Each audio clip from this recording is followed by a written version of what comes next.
So here we're going to solve a differential equation using the integrating factor technique. Now this equation happens to be special. It's a linear first order ordinary differential equation.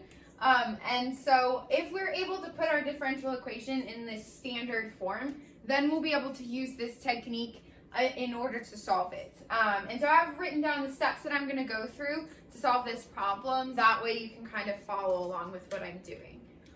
So first we need to have it in standard form. So we're going to multiply everything by x in order to do that. We got dy dx plus negative 2 over x times y is equal to x squared cosine of x.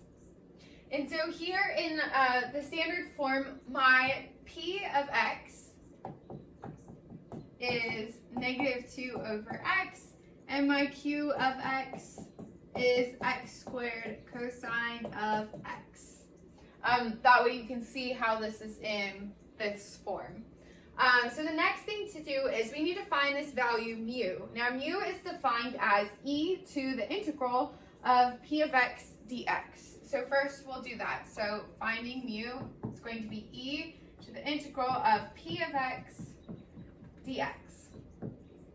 And so that's going to equal e to the integral of, we've got a negative 2, so I can write that outside, dx over x.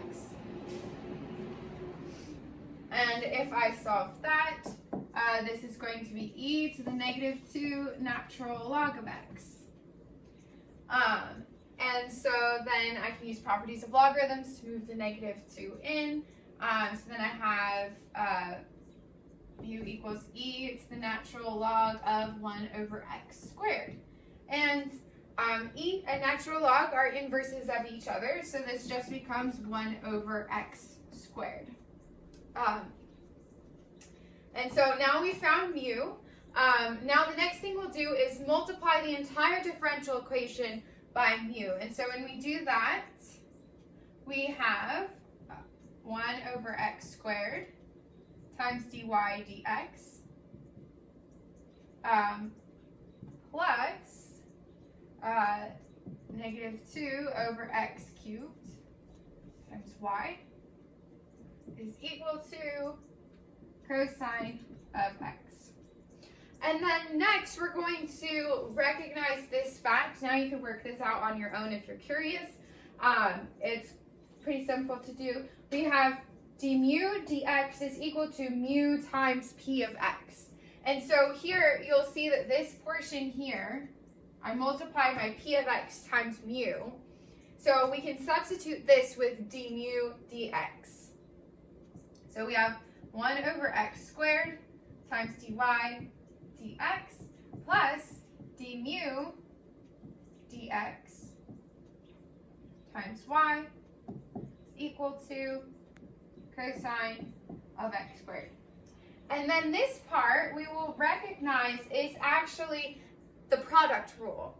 And so we can rewrite this as the derivative with respect to x of y over x squared.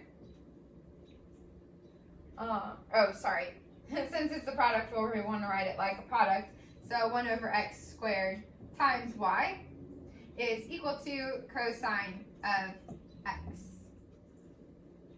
Okay, so now that we've done all of that work and we've gotten to this point, we have d dx of 1 over x squared times y is equal to cosine of x. So now we can go ahead and just integrate both sides and solve the equation. So if we integrate this side, we just get y over x squared is equal to the integral of cosine of x dx. And so we get y over x squared is equal to sine of x plus c.